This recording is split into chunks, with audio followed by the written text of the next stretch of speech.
이복형 김정남의 피살 사건. 일단 전제는요. 사실은 그 사람이 일단 김정남인지도 확실하지 않아요. 추정될 뿐이죠. 그러니까 지금 언론에 나오고 있는 여러 가지 뉴스 중에 김정남을 피살한 여자들 중에 한 명은 한국 여권을 갖고 있었다. 그러면 정편에서 하루 종일 떠드는 김정남 피살 사건이 지금 언론들이 마음껏 추정하고 있는 김정은이 김정남을 피살했을 것이다. 이렇게 맞춰가서는 안 된다. 그렇죠. 의혹이 지금 많죠. 그러니까 그 6, 7명 중에 한국 여권을 가지고 있는 자가 있다고 발표한 게 일본 정보국입니다. 일본에서 밝힌 거고. 그런데 문제는 마카오 당국이 조사 결과 장난으로 스프레이를 뿌렸다. 이렇게까지 이제 얘기가 오가면서 굉장히 이제 이게 이틀 연속 한국의 꼭지 기사에 6개 정도 차지하더라고요. 첫날은 7개 꼭지 기사가 나오고요. 김정남께. 그러니까 김정남 꼭지 기사를 보면 1번에 김정남 피살, 그다음에 2번째 의도, 3번째 북한 반응, 한국 반응, 외신 반응 이렇게 하면 7개, 8개 정도 나오거든요. 그리고 나서 이제 박근혜의 게이트, 박근혜 최순실 게이트 이제 얘기가 나오면 제가 수없이 말씀드리지만 지방 방송에서는요 6개, 7개에서 끊어지거든요. 그러니까 서울하고 수도권을 제외한 나머지 방송은 김정남의 피살 사건이 메인으로밖에 나가지 않아 버리는 그리고 지방 방송으로 돌아가는 거거든요. 그러니까 어쨌든 언론 플레임이 작동되고 있다라는 것만은 사실이고 오늘 현재까지도 지금 오늘 제가 분명히 쉬어봤어요. YTN 7꼭지 뽑았고요. KBS 6개 꼭지 뽑았거든요. 그러니까 대박 난 거죠. 일단 언론 프레임 차원에서 본다면. 언론에서 그렇고 이제 사실 이거 사건이 났을 때 한국에서 처음에는 이제 뭐가 확실치 않다 이러다가 어쨌든 김정남이 피살된 게 맞다 이런 정도까지를 이제 확인을 해주긴 했어요. 근데 나름 그게 외신과 비교를 해봤을 때는 꽤 빠르게 확인을 해준 거예요. 그러니까 항상 뭐 북한 관련된 소식이 한국 정부가 아는 게 상당히 늦잖아요. 원래 딴 데 다 아는데 혼자 모르고 있거나 이럴 때가 많은데 그것과 비교를 하자면 이 사건에 대해서는 이례적으로 좀 빠르게 확인을 해줬다라는 생각이 들어요. 그런데 이제 생각해 볼 수 있는 게 이런 거죠. 왜 하필 김정남이 거기 동남아 뭐 마카오 등지에 그렇게 살고 있었다는 걸 모르는 사람 없잖아요. 다 알고 있었어. 그럼 북한에게 과연 그 사람이 그렇게 위협이 돼? 라고 생각해 보면 그렇지도 않아요. 그런데 그러니까 이를테면 끈 떨어진 두레박 같은 거야. 뭐 황태자니 뭐니라고 하지만 그것도 다 과거의 일이고 북한과의 끈이라고 할 수 있었던 장성택이라든지 왜 그 이를테면 고모부 그 끈이 이제 약간은 있었다고 하는데 그것마저도 지금 다 죽거나 시각되고 뭐 이렇게 돼버렸기 때문에 이미 이 사람은 거기에 있으나 죽으나 뭐 별 상관이 없는 사람이에요. 그런데 왜 꼭 지금 이 시기에 그 사람이 죽었어야만 했는가라는 이야기를 할 적에 뭐 한편에서는 북한 같은 사회는 스탠딩 오더라고 해가지고 한번 오더를 내리면 그게 내가 철회하기 전까지 쭉 간다는 거예요. 암살해서 이를테면 마지막에 탕탕 쏘면서 명령 지금 수행합니다. 40몇 년 지나서 이것처럼 그러니까 그런 것처럼 이제 스탠딩 오더가 작동하는 것이다. 이렇게 얘기는 하는데 그렇다고 보기에는 뭔가 찜찜한 구석이 너무 많은 거예요. 뭐냐면 한국에서요. 지난번에 박근혜와 그 북한 왜 그 유럽 코리아 그 서신을 주고 받았던 왜 김정일과 박근혜가 어떻게 인편으로 서신을 주고 받았지? 라고 했을 때에 그 오작교의 일부가 김정남이다라는 것이 경향신문에서 며칠 전에 그게 났어요. 피살되기 3일 전이죠. 그래서 그래 뭐 지금 하도 뉴스가 많아가지고 그걸 꼼꼼히 챙겨보지 못하신 분들도 많을 텐데 그러고 나서 정말 까마귀 날자 배 떨어지는 식으로 3일 만에 이 사람이 죽었다 이거야. 그리고 국내 언론에 국내 정부에서는 이례적으로 북한 관련 기사를 재빠르게 확인해 주면서 출처는 말해줄 수 없다. 이렇게 얘기를 하고 있으니 이게 뭔가 있는 것 같단 말이죠. 어저께 조선 TV에서 오보가 났어요. 그 CCTV에 찍혔던 여인 2사람이 시체로 발견됐다라는 오보를 냈단 말이야. 그리고 요 부분에 대한 뉴스를 원래 우리가 일본이나 어디 뭐 외국에서 뉴스가 올라온 다음에 우리가 뒤따라가는 게 원래 대북 관련된 뉴스였거든. 근데 이번에는 제일 신속하게 전 세계에서 우리가 제일 먼저 냈고 심지어는 외국 언론이 우리 기사를 받았으면서 국정원발 기사라고 기사 출처를 밝혔어요. 그러면서 국정원은 믿을 만한 기관은 못 된다라는 취지를 붙여가지고 해외 언론이 보도를 했단 말이야. 그렇기 때문에 지금 이런 부분 안에서 이제 그 사건을 조사를 해야 되는 부분이 있지만 실제 중국에 있는 그 모 기관지 같은 경우에 한국의 연관성을 의심할 여지가 있다. 왜냐하면 사실상 이번 사태로 제일 수혜를 보는 게 한국이기 때문이다라는 기사가 공식적으로 났어요, 중국에서. 그리고 아까 말씀하신 대로 거기 관련돼 있는 애가 처음에는 다 외국인이었다, 뭐 말레이 현지인이었다라고 하는데 희한하게 한국 여권을 갖고 있대? 그러면 이게 뭐지? 왜 걔들이 한국 여권을 갖고 있는 상태에서 체포가 됐고 왜 처음에는 여자 둘밖에 없다 그러는데 배후에 남자 4명이 있다라는 기사가 흘러나오면서 이거에 대한 구체적인 조사를 안 하지?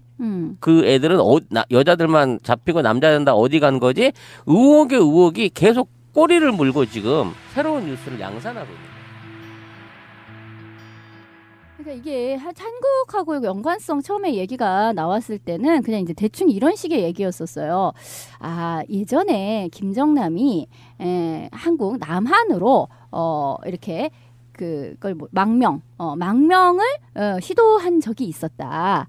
그래서 이번에도 이를테면 지금의 어떤 국정원이나 이렇게 뭐 박근혜 잔존 세력이라고 할 수 있는 쪽에서 일종의 북풍의 일종으로 그런 김정남이 귀순이 아니지 망명한다라는 것을 그 뉴스를 하나 만들어내기 위해서 그렇게 접촉을 했다가 북한이 이것들 가만 안 두가스 이러면서 그냥 죽였다. 이제 이런 식으로 처음에는 생각이 이제 돌아갔었다고요, 얘기가.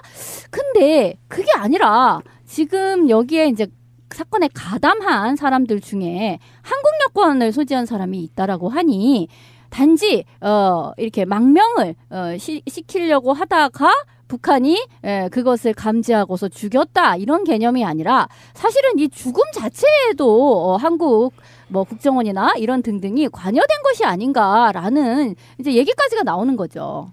근데 어쨌든 좀 따져볼 필요가 있어요. 그러니까 주장을 주장대로 받으면 안 돼요. 그러니까 국정원이 이 국회 보고에 따르면 스탠딩 오더가 작동된 것으로 추정된다 이렇게 얘기를 했잖아요. 근데 스탠딩 오더가 이제 5년 전에 이루어졌다는 거 아닙니까? 그러니까 스탠딩 오더가 어쨌든 지금 왜 절대 지존이 명령 내렸는데 충분하게 살해할 수도 있었는데 5년 동안 이게 유효하다가 이제 암살을 했냐는 겁니다. 그것도 아까 말씀했다시피 6명에서 7명이 관여가 되어 있고 그들을 잡아서 취조를 했더니 그냥 장난으로 스프레이 뿌렸다. 이렇게까지 얘기를 했단 말이에요. 완전히 미궁 속으로 빠져버린 겁니다. 거기에다가 다시 한국 여권을 소지하고 있다는 얘기는 한국 사람이란 얘기거든요. 여성 중에.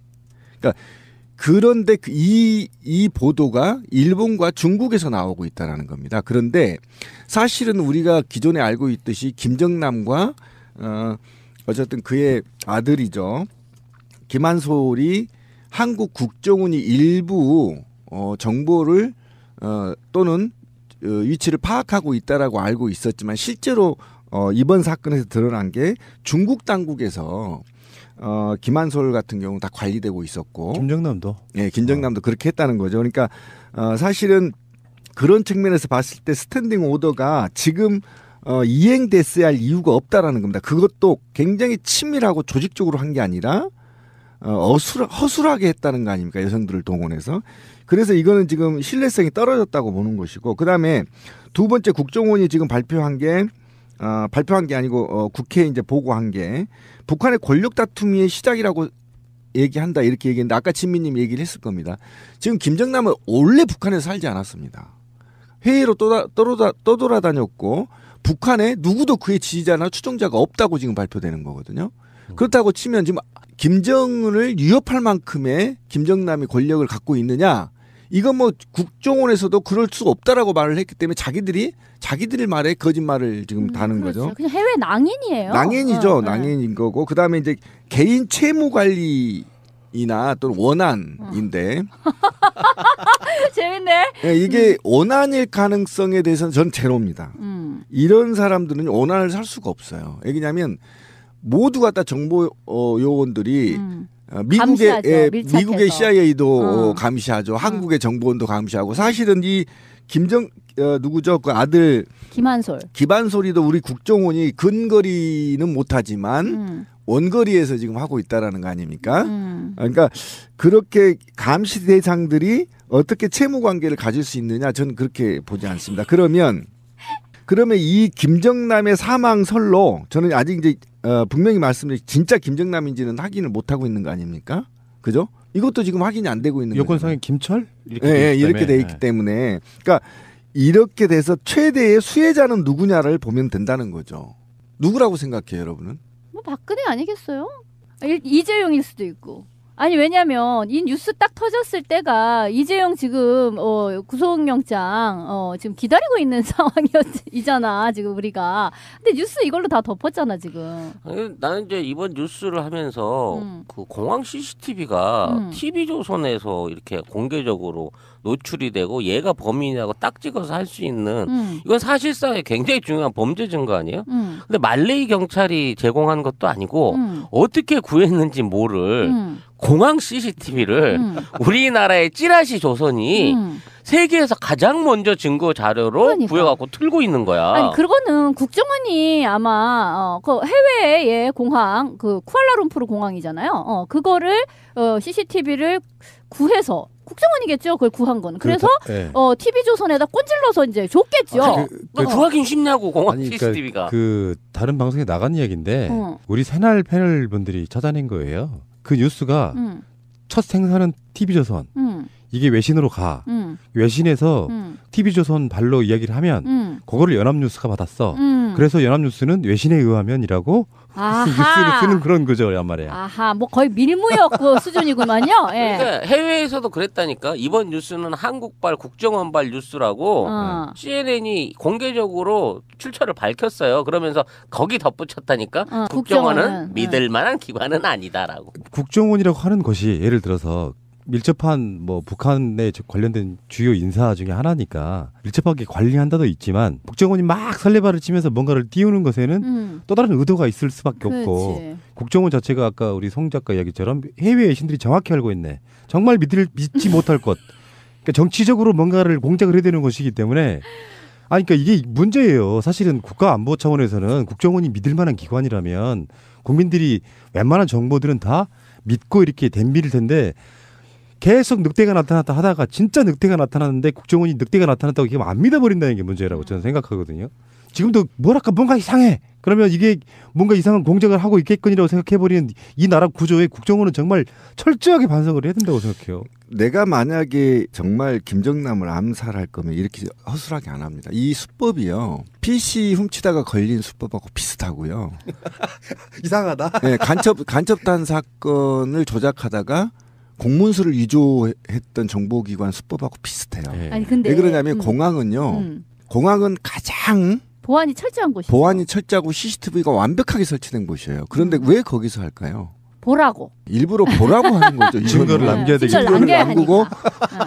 맞아. 확실한 화면을 얻으려고. 아니 생각해보니까 진짜 그러네. 으슥한 곳에 가서 해야지. 그거 그런 데서 왜 하냐 그거는. 버젓이. 예, 그런 건데 글쎄요. 이제 이번에 뭐 처음 발표가 이제 막 종편 같은 데서 뉴스가 막 뜰 적에는 뭐 막 그 독침 이렇게 얘기가 나왔어요. 독침 처음에. 그래서 막 독침에 대해서 화면이 옛날 막 독침 막 이런 것도 막 보여주면서 뭐 특히 또 여자가 나오니까 또 미녀 독침 뭐 이런 식으로 해가지고 정말 7, 80년대에 거의 제임스 본드 영화지 뭐. 113 수사본부 수준이야. 하여튼 그런 거를 막 보여주더라고요.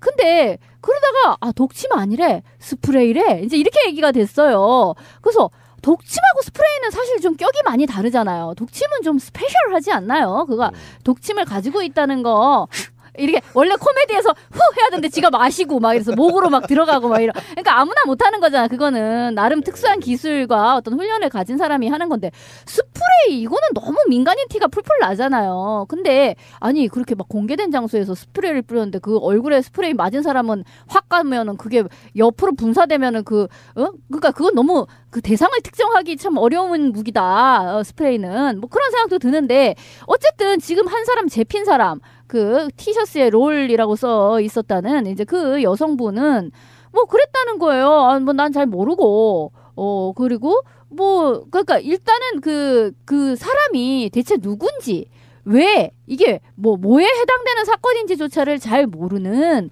그냥 시켜서 했다. 이제 이런 정도의 얘기가 나온다는 거죠. 그러니까 그거는 너무나 아마스러운 사람을 뭔가 현지 조달 비슷하게 사람을 이렇게 좀 사서 그런 식으로 허술하게 잡힐 수밖에 없게끔 그렇게 만든 게 아닌가. 이게 좀 너무 급이 다르잖아요. 그러니까 이걸 행한 사람의 굉장히 이거를 이제 유병헌 추적 드라마처럼 흥행을 만들어야 되기 때문에 많은 사람이 이제 등장을 하게 되는 거고 많은 사람이 등장하면서 모호성을 극대화시키는 거잖아요. 그래서 첫 번째 잡힌 사람이 장난인 줄 알고 스프레이 뿌렸다는 거거든요. 굉장히 마치 유병헌 추적 드라마처럼 굉장히 우스꽝스럽잖아요. 그러니까 특수 공작원이 코믹 액션이잖아 지금 장르가. 특수 공작원이 죽었는데 잡혀가지고 경찰한테 하는 말이 장난인 줄 알고 스프레이 뿌렸어요. 네. 이렇게 얘기를 한단 말이지. 그러고 나서 이 여성은 그 다음날 그 공항을 가요. 그러니까 원래는 가면 안 되는 거잖아. 그건 정말 초등학생도 안 되는 거죠. 그거는 훈련을 극도로 받은 사람이 어떻게 범행 현장을 다시 갑니까? 그건 ABC인데 범인에 이미 TV에서 다 나올 텐데 거길 왜 갑니까? 그러니까 일부러 잡히러 간 거잖아요. 그런 전반적인 상황을 봤을 때 설계라는 느낌이 들다는 거죠. 그리고 가장 이 기사를 첫 번째 날리는 게 조선. 저도 집에서 검색을 해본 게 조선이더라고요. 그러니까 북한 기사는 대부분 제가 우리 방송에서도 여러 번 얘기했지만 안방 보듯이 조선일보는 본단 말이에요. 그래서 저는 그 조선한테 묻고 싶었어요. 계속 트위터에도 제가 물었잖아요. 당신네들은 이 정보를 어디서 나느냐. 그래서 누군가가 국정원이 제공한다. 이렇게 얘기를 하더라고 조선에.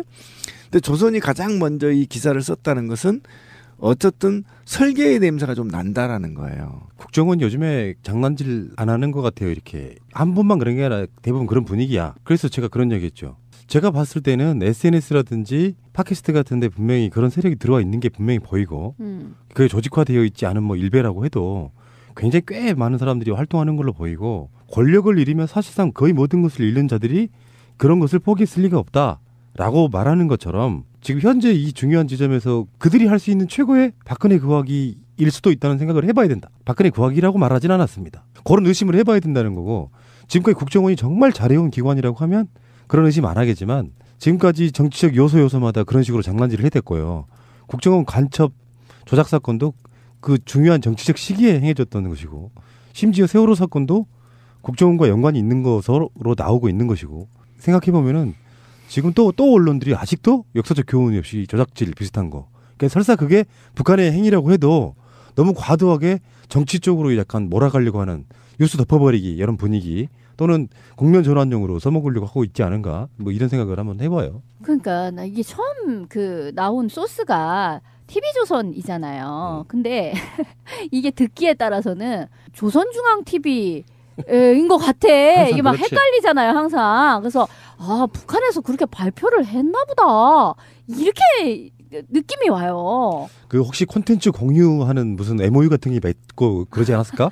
한 11만 원 주고 받는 거야? 아니, 그러니까 처음에 조선중앙TV라고 하면은 되게 오해받을까봐 순서만 쫙 배치를 바꿔가지고 TV 조선으로 하지 않았을까? 조선TV를? 아무튼 북한 없으면 그들을 어떻게 살지 모르겠지만 아직 뭐 우리가 단정지어 말할 수는 없는데 지금까지 웬만한 북한 뉴스들은 그렇게 뻥튀겨지거나 왜곡되거나 조작돼 왔다는 것은 확실하지 않습니까? 아니 근데 어찌됐거나 김정남이 살해된 건 살해된 거고 뭐 내부적인 테러가 됐든 뭐가 됐든 죽긴 죽었어. 근데 김정남이 죽은 게 우리나라 사드 배치 찬성해야 될 이유가 되고 북한과의 전쟁 위기설이 나타날 수 있는 이유가 되는 근거가 뭐야? 김정남 우리나라 사람이야. 그 사람이 죽음으로 인해 가지고 우리가 그 사람의 죽음을 복수해주기 위해서 북한을 어떻게 해야 된다는 단계의 뭐 얘기인 거야? 저도 그 생각했는데 말이 안 되는 논리를 지금 이상하게 언론이 끌고 가잖아. 김정남이 죽으니 사드 배치된다.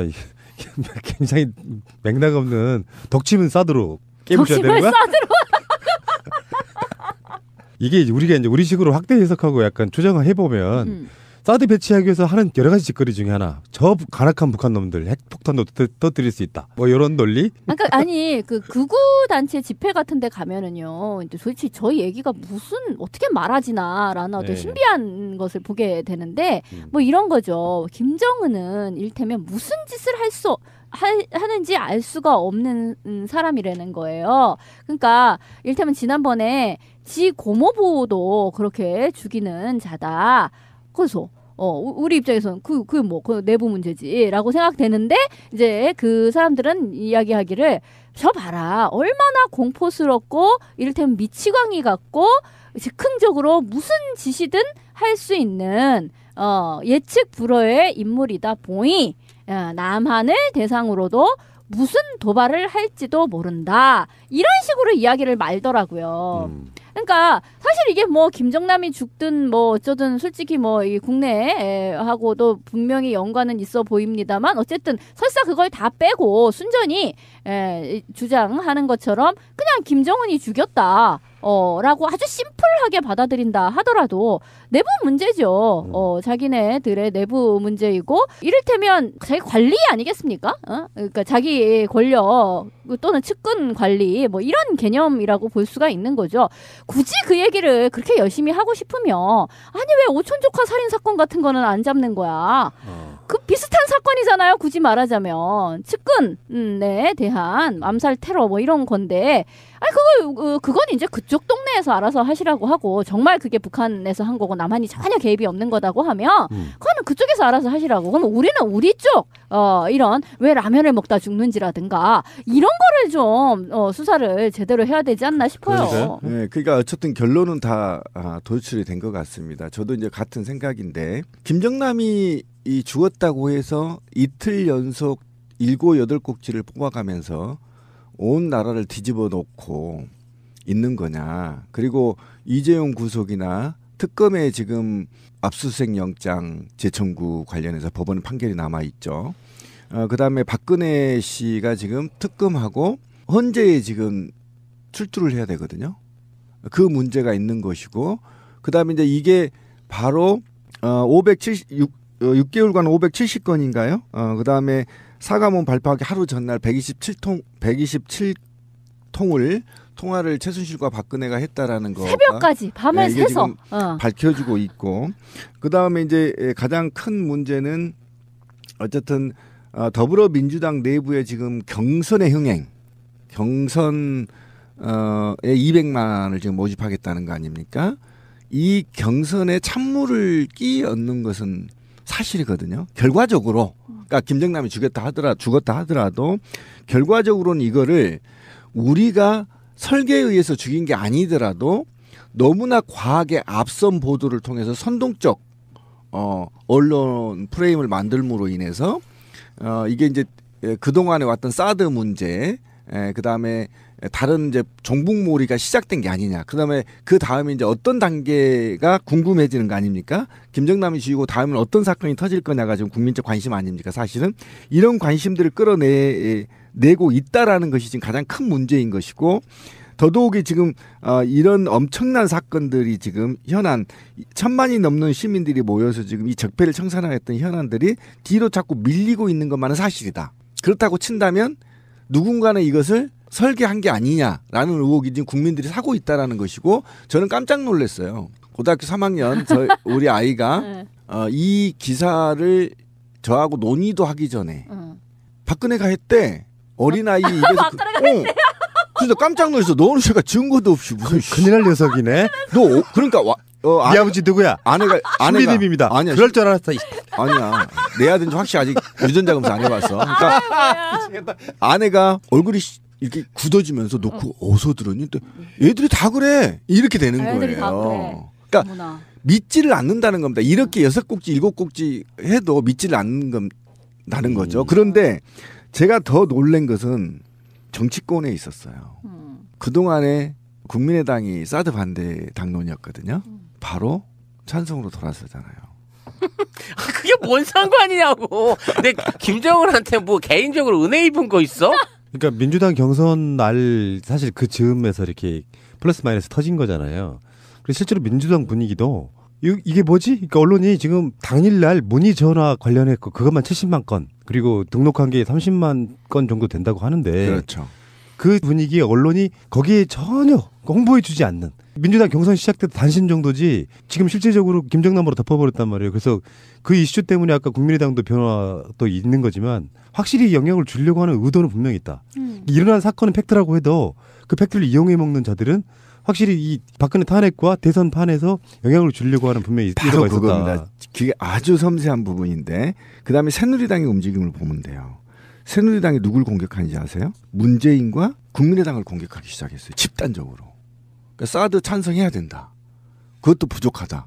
이렇게 몰고 가면서 새누리당, 구새누리당, 자유한국당이 다시 재기를 할 수 있는 발판이 있다란 말이에요. 그리고 비상대책위원장이 하는 말이 또 가관입니다. 한교안이 대선을 결정하면 받아들일 준비를 하고 있겠다. 이렇게 선언을 또 키도를 던진단 말이에요. 그러니까 이런 정치권이 긴밀하게 움직인 것을 보면 이것은 고도의 설계다. 저는 확신합니다. 김정남 피사를 보니까요. 2014년에 유병호 회장도 떠오르고요. 그리고 지금 주진우, 김어준 같은 경우는 그 유서 비슷한 거를 하나 더 남겨야 됩니다. 공항에서 여자를 만나지 않겠다. 나는 자살당하지 않을 것이며 공항에서 여자를 만나지 않겠다. 자, 이게 이제 한국 여권이 저는 굉장히 무서운 딜레마에 빠진다고 봐요. 아니 그것도 수정했어요. 그러니까 예, 수정했어요. 지금. 뭐래요? 아니다. 원래 일본 방송에서 한국 여권 갖고 있다라는 속보가 나왔는데 아니다 인도네시아 여권이다라고 국적을 바꿨거든. 아 그거는 저는 그 신뢰가 안 가요. 이제 그러니까 하고 나서 한국에서 어떻게 말은 그렇게 나왔다. 어쨌든 거니까. 그렇죠. 그러니까 한국 여권이라는 게 저는 이게 무서운 게 뭐냐면 조선일보 조선을 보면 이 한국 여권이라는 키워드를 빼면서 어떻게 하냐면 과거 한국 내에서 암살 기도하거나 북한 공작원으로 보이는 사람이 황장엽부터 암살을 시도했다는 리스트를 쫙 뽑아내요. 정말 이거 무서운 거거든요. 그럼 뭐냐면 이 기사는 국내에 간첩들이 암약하고 있다라는 걸 조선은 말하고 싶은 거야. 이해 가시죠? 그러면 이 사건을 국내로 가져오면 어떤 현상이 벌어지냐면 국내에 다수의 간첩이 암약하고 있고 여기에서 북한에서 제거하고자 하는 탈북자들이 생명의 위험에 있다 이렇게 키워드를 뽑는단 말이야. 그렇죠. 그 얘기가 지금 나오고 있어요. 왜 이게 지금 지난번에 굉장히 무서운 겁니다. 김한영인가 예. 있었잖아요. 이한영인가 김한영인가 하는 이한영? 네. 이한영 그 사람이 북한에서 이제 탈북한 사람 중에 이제 꽤 중심에 있었던 사람인데 와가지고 이제 살해되었던 거죠. 그것과 관련해서 국내에서 영화도 비슷비슷한 장면을 쓴 그렇죠, 영화도 그렇죠. 되게 많이 나왔어요. 근데 어쨌든 이제 그 이야기를 다시 환기하면서 봐라 해외에서 김정남이 저렇게 죽고 그리고 얼마 예전에 그 이한영 같은 사람도 이한영이 맞아요? 그러니까 그 김정일 부인 성혜림의 조카가 이한영입니다. 이한영이 죽었던 것도 그렇게 내려와가지고 탈북자로 위장을 해가지고 그렇게 죽이지 않느냐. 근데 지금 국내에 탈북자가 2만 명이다. 이 얘기를 하면서 어느 게 안 까마귀고 어느 게 쑥까마귀인지 알 수가 없다. 네. 탈북자인지 간첩인지 알 수 없고 그들이 또한 간첩의 피해자가 될 수도 있고 네. 국내에서 여러 가지 유사한 그런 사건들이 일어날 수가 있다라고 하면서 온갖 탈북자 다시 보기 운동 비슷한 것을 만들어내고 있는 거예요. 지금 이제 새누리당에서는 이런 이야기했어요. 근모주께서 햇볕 정책 미몽에서 깨어나야 된다 이렇게 그렇죠. 이야기를 하고 있고요. 그리고 국방부에서는 지금 대북 확성기에다가 김정남 내용을 넣을 것인지 말 것인지 고민하고 있습니다. 그러면 이 분위기로 가게 되면 아까 그 송 작가가 이야기했던 사드도 마찬가지고요. 그래서 사드 배치해야 된다. 또 그런 논란도 격렬하게 또 붙을 거 아니에요. 나비 효과 같은 거예요. 어떻게 보면. 그래서 대북 확성기 방송하고 그 이유 때문에 그리고 새누리당은 자유당은 그런 방식으로 또 북풍 공세로 몰아가고 사드 배치를 빨리 해야 된다 이렇게 몰아가면 서로 공방이 붙고 그러면 또 기존에 평생에 그 바꿀 수 없는 성향을 가지신 그러나 현재는 박근혜를 좋아하지 못하는 이분들이 급속히 또 집결하려고 하는 그런 효과가 분명히 있을 것이라고 보는 거죠. 그 의도고 이거는 잔타다, 잽이다. 뒤에 한 방이 남아 있을 거다. 놀라지 마라 이겁니다. 제 얘기는. 그러니까 뭐 이제 한미 합동 훈련도 남아 있고요. 등등 여러 가지로 지금 새누리당이 써먹기 좋은 소재들을 끌어올리고 있다 이렇게 그렇죠. 보시면 되겠습니다. 왜 이렇게 닮았어 김정남이랑? 나도 깜짝 놀랐어. 나 깜짝 놀랐잖아 진짜. 저 사람은 그 유대균도 닮았고 김정남도 닮았고. 아니 근데 그쪽하고는 뭐 DNA 관계가 없어요. 아니, 김정은하고도 닮았고 김정남하고도 닮았고 아니 그렇잖아. 시진핑도 닮았어. 뭐 그런 식이야. 여기까지. 쉽게 말해서 이게 복 있고 돈 좀 되는 애들은 다 그렇게 생긴 거야. 뭐 중요한 뉴스인데 워낙에 가려 있네요. 김정남과 박근혜에 가려가지고 지금 국정교과서 지금 희망학교를 이제 계약 시즌이 됐잖아요. 다음 달이면 계약하는데 현재 올해까지는 선택할 수 있어요. 국정교과서든지 거민정교과서든지. 근데 지금 희망학교가 3곳밖에 안 된답니다. 그래서 교육부가 부랴부랴 방침을 바꿨어요. 국정교과서를 이왕 만들어 놓은 거 섞이지 말고 보조 교재로 써라. 그거 억지로 쓰란 얘기 아니야 그러면. 주 교과서는 거민정 교과서를 쓰더라도 국정 교과서를 보조 교과서로 쓰는 안을 검토하고 있답니다. 그러니까 지금 이거는 경북만 3곳입니다. 그러니까 지역별로 경북만 3곳이어서 참 열심히신 분들 많아요. 네, 경북이 얼마만큼 문제가 있는지를 단적으로 보여주는. 근데 이번에 그 디지태권은 그러면 이 국정 교과서 안 쓰나요? 그 교장 거기는 아직 결정이 안 된 것으로 쓴다 그러지 않았어? 나와 있고, 그러니까 최종 결정이 안 됐다는 거죠. 나중에 이제 문제는 수능 같은데 출제라든지 입시에서 이거를 어떤 방식으로 써먹느냐의 부분이에요. 그러니까 이거 박정희의 군사구데타를 구데타로 봐야 되느냐 혁명으로 봐야 되냐라고 뭐 이런 뉘앙스의 문제를 던져놓고 자 어떻게 이게 정답이냐라고 뭐 이런 부분 안에서 어떤 사상 검증의 문제가 생겨버리면 이게 이제 그 학생들 입장에서는 딜레마에 빠지는 거지. 이거 분명히 아닌 거는 맞는데 아는데 정답은 이거라고 써야 되는데 뭐 이런 부분으로 몰고 갈 수 있는 여지를 만들어낼 거라니까 앞으로. 단순하게 교과서로 했다 그래서 교과서로 다 믿어 의심치 않고 다 받아들이는 게 문제가 아니라 요걸 갖고 또 입시에 적용을 하고 뭐 논술에 적용을 하고 이런 식으로 해가지고 강요를 시키는 이런 부분을 스스로 인정하게끔 그 강요를 하는 식의 교육의 편법이 또 일어나지 않을까 싶기 때문에 이게 원천적으로 막아야 되는 거였다는 근데 얘기죠. 그 부분은요. 학부모들이 용서하지 않을걸요? 이제 그걸 이용해 먹기 위해서 입시에 그렇게 쓴다. 그러면 이제 왜 교과서 왜곡이라는 문제가 생겨가지고 거기에 격렬하게 이게 정답이냐 아니냐 논란으로 번질 수 있고요. 그럼요, 엄청나게. 그러니까 제가 봤을 때는 국정 교과서는 그냥 장식품, 뭔가 아버지 재단에 바치는 어떤 재물 이런 개념이지 실제로 국민들 가르치기 위한 용도는 아닌 것처럼 보이고. 정말 딱 그렇게만 했으면 좋겠는데. 그러니까 폐기를 하지 않으면 어떤 현상이 벌어지냐면 어차피 다음 당선인들은 제가 볼 때 이건 폐기가 가능할 수 있겠어요. 왜 그러냐면 향후에 10년은 보수들이 집권 못합니다. 그 이유가 이제 문제인 거죠. 그래서 이거를 전면적으로 사회적 의제로 만들어서 아예 사회적으로 폐기시켜버리는 방식을 모색해야 되는 것이고요. 그리고 여기에 이것을 작성한 당사자들도 반드시 언론 재판을 받아야 된다. 저는 분명히 그렇게 생각합니다. 그래야만 다시는 역사 속에서 이게 부활하지 않을 거다.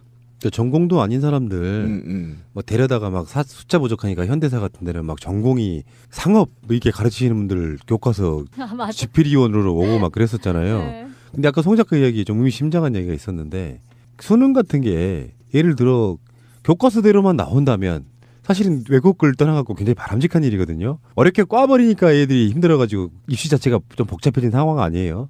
절대 그런 걱정 안 하셔도 될 것 같다는 생각이 듭니다. 저도 그렇게 생각합니다. 만약에 이게 논쟁이 있는 문제를 공무원 시험이나 수능에 올렸다가는 뭐 제가 볼 때는 재판까지 가요. 네, 원래. 재판까지 갈 수 네. 있는 거고 이건 더 큰 문제를 낳을 수 있어요. 그래서 저는 거기까지는 아직 걱정 안 해도 된다. 제사상에다가 홍동백서 뭐 좌포 우후에 뭐 조율이시 이런 게 있거든요. 올리는 게 있는데 조율이시 오른쪽 상단에 놓여질 가능성이 되게 높은 이야기였는데 박근혜 실패했네요. 올해가 박정희 탄생 100주년인가 뭐 그렇잖아요.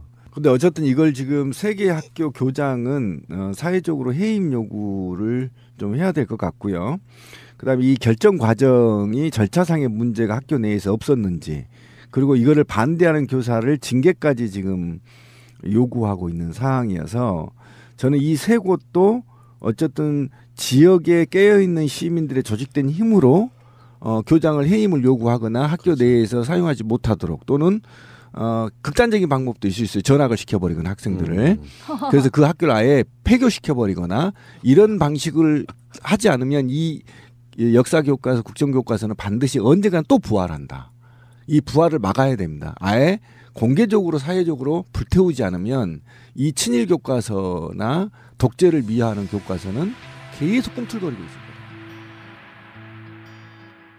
자, 신비님 전공 하나. 저분은 뭐 전공이 아닌 게 없어서. 다 그렇잖아, 셋 다. 최저임금법에 대한 얘기인데요. 최저임금위원회에 지금 들어가 있는 양대노총, 한국노총하고 민주노총이 그 이야기했어요. 최저임금법 개정 안 되면 최저임금이 불참하겠다 했고요. 지금 그 이야기를 잠깐만 짤막하게 한번 다뤄볼게요. 최저임금이 우리 지난 총선 때만 해도 웬만한 유력 정당들에 의해서 10,000원 정도까지는 올리겠다 이렇게 얘기가 됐었는데 사실은 미미하게 올랐단 말이에요.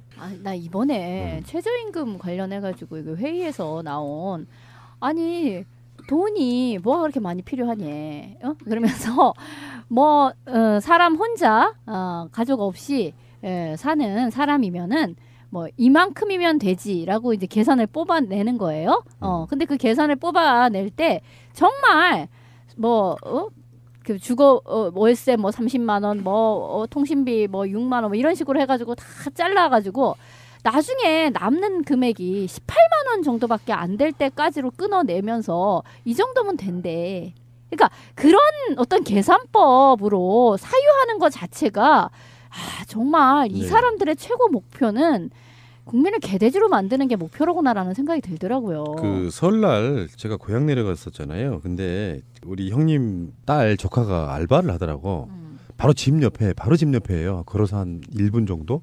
엔젤리너스 커피숍에서 알바를 하는데 궁금해서 물어봤어. 너 임금 얼마나 받냐 했더니 딱 최저임금이더라고. 5,300원. 엔젤리너스가 롯데죠. 최저임금이라 하면 많은 분들이 최저임금을 받으면 되겠네가 아니고요. 사실 그건 윤리적 문제로서 아무리 못 줘도라는 단서가 붙어 있어요. 아무리 못 줘도 이 정도는 줘야 돼가 최저임금이잖아. 거기에 대해서 이 친구가 어떤 불만도 없더라. 내 느낌에는. 그러니까 그렇게 해서 알바 구하기 힘든데 알바 구해가지고 일자리가 있다는 것을 만족하면서 일하는 것 같은 느낌이었거든요. 실제로 그렇더라고. 최저임금 자체가 이렇게 돼 있었다는 거죠. 노동자 생계비, 유사한 노동자 임금, 노동 생산성, 소득 분배율 등을 고려했대요. 그중에서 제일 중요한 생계비라고 하는 것이 미혼 단신 노동자 생계비를 기준으로 했다는 거예요. 그러니까 미혼 단신 노동자를 기준으로 했을 때 103만 원이라고 계산이 뽑혔어요. 그래서 하는 말이 그래 103만 원 안에는 뭐뭐가 들어가는데 하고 들어가 보면 월세가 30만 원에 관리비가 5만 원이고 뭐 버스비가 7만 5천 원이고 뭐 이런 식으로 독서실 사러라는 얘기야? 그러니까 사실 국내에서 만약에 서울 거주자라고 한다면 월세가 30만 원인 데가 과연 어떤 집일까? 딱 고시원이야. 그러니까 이건 이제 보증금은 계산이 안 된 거잖아요. 빚이 깔리는 그 문제에 대해서는 생각을 안 하는 거죠.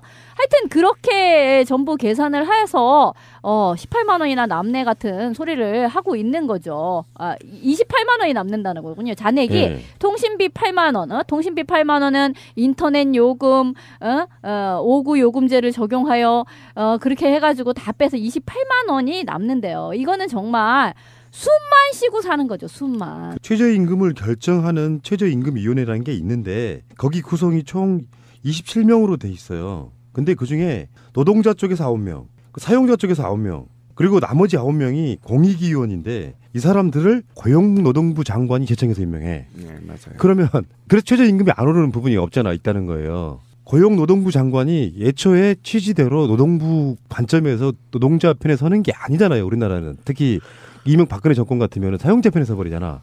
그러라고 앞에 고용을 붙여놨잖아.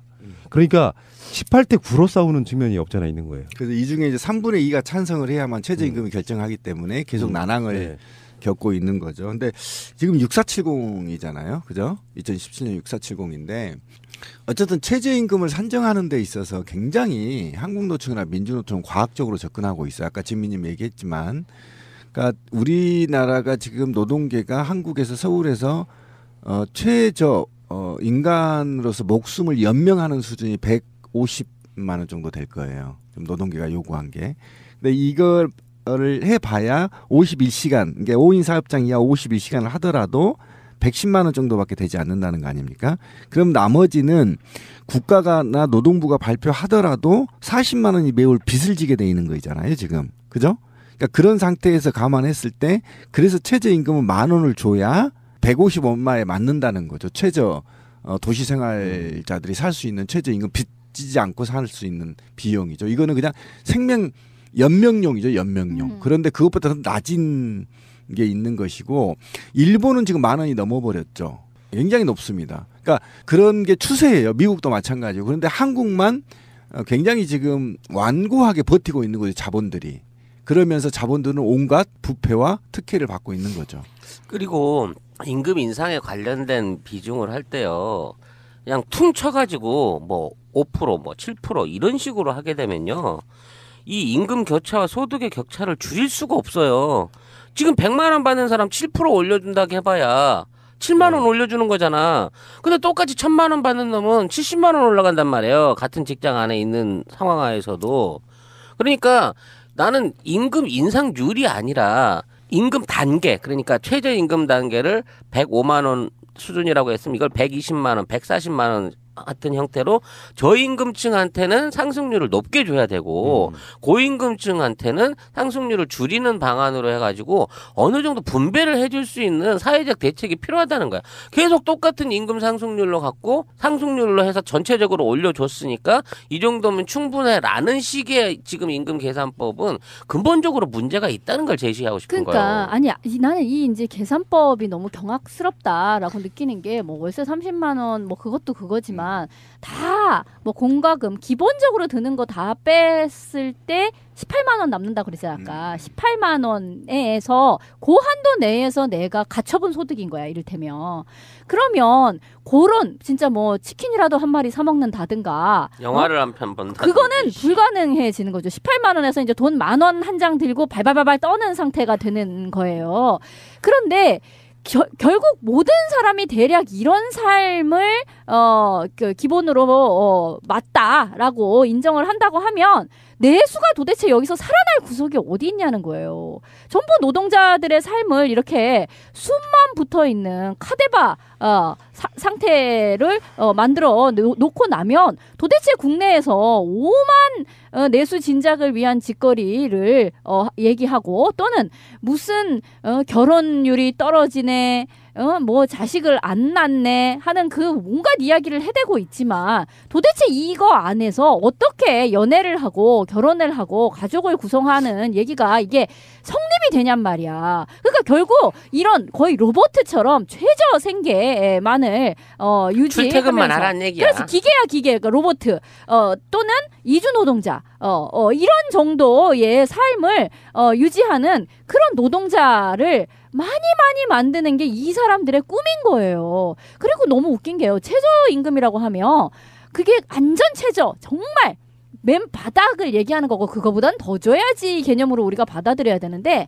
그렇지가 않아요. 이제는 점점 최저임금을 그것만 받으면 된다는 얘기예요. 일반적으로 그거 받으면 된다는 거예요. 이런 식으로 받아들이는 거예요. 네. 제너럴하게 받아들인다는 게 더 문제죠. 예. 2017년에 최저임금은 6,470원이고요. 전년 대비 7.3% 인상됐거든요. 그렇죠. 지금 한국노총이 7.6% 제시한 것 사실은 그쪽에 가는 제 개인적으로 마음에 안 들고요. 이것을 이제 한 달 209시간 기준으로 말하면 135만 원 정도 됩니다. 그렇죠. 그리고 2016년에는 6,030원이었었고요. 월급으로 따지면 이게 126만 원 정도 됐었고요.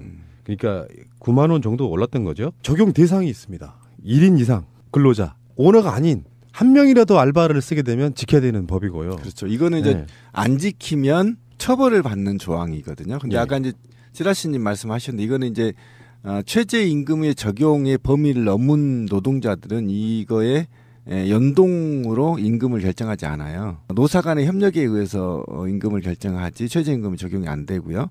최저임금 적용은 시급을 할 수 있는 노동자들을 말하는 것이고 시급 비정규직을 말하는 거죠. 대기업 중심으로 한 노동자들은 시급과 월급의 연동을 하지 않습니다. 어쨌든 이것은 아까 말한 대로 제가 볼 땐 노동계가 작전이 틀렸다는 거예요. 한국노총 같은 경우는. 그러니까 지금 시민들은 10,000원 이상을 요구하고 있는데 오히려 지금 7%면요. 어떤 문제가 생기냐면 실물가 상승에 미치지 않습니다. 그러니까 물가는 굉장히 지금 폭등하고 있는 거 아닙니까? 공공요금부터 시작해서 전화요금 또는 내가 먹고 살 수 있는 식품, 농수산물 같은 경우도 지금 물가가 굉장히 폭등하고 있거든요. 예를 들면 계란을 한번 따져보자고요.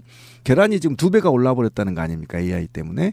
이런 물가 상승률을 종합적으로 고려해서 해야 되는데 그냥 이원회가 간섭적으로 증가율만큼 매년 올려주는 증가율만큼 올리는 데 문제가 있고 이것에 좀 더 0.2%나 2, 3%를 올려서 노동계가 요구한다. 한국노총이 요구한다는 것도 어용짓을 하고 있다는 겁니다. 실제로는 협상이란 것은 15,000원 요구하고 그 15,000원과 자본과 정부 측에 협상안이 뭐 9,000원이 나온다든가 8,000원이 나오는가 이렇게 해야 된다는 말이죠. 그런데 그렇게 협상하지 않고 정부가 요구하거나 이원회가 요구하는 수준에서 좀 더 올려서 발표하는 정도의 수준이라는 것은 벌써 정부하고 내통이 있다라고 저는 보는 것이고요. 한국노총 정말 정신 차려야 돼요. 그작년부터 계속 시급 1만 원을 요구했잖아요. 그런데 지금 이게 이 말이 안 되는 거죠. 이렇게 얘기하니까. 그 IMF가 터지고 나서 김대중 정권 막 들어섰을 때는 사회적으로 최저임금 같은 걸 이야기할 분위기가 아니었을 거 아니에요. 그래서 거의 안 올라요. 그러다가 김대중 정권 말기부터 노무현 정권 내내 굉장히 많은 퍼센트를 올리는데요. 심지어 2001년에서 2002년 사이에는 12.6%, 2000년에서 2001년에는 16.6% 이런 식으로 올리고 노무현 정권 내내는 굉장히 많은 퍼센테이지 보통 16.6, 12.6, 8.3, 10.3, 13.1 이런 퍼센테이지를 올리다가 그렇죠. 이명박 정권 들어서고 그렇게 올리는 경우는 거의 없게 가다가 심지어는 2010년 이때는 2.7%밖에 안 오르는 경우도 있었고요. 주로는 대개 5%, 6% 정도로 계속 올리고 있는 입장인데 촛불을 사람들이 켰을 때 느끼는 우리가 항상 하는 이야기이지만 구조적으로 말이 안 되는 거.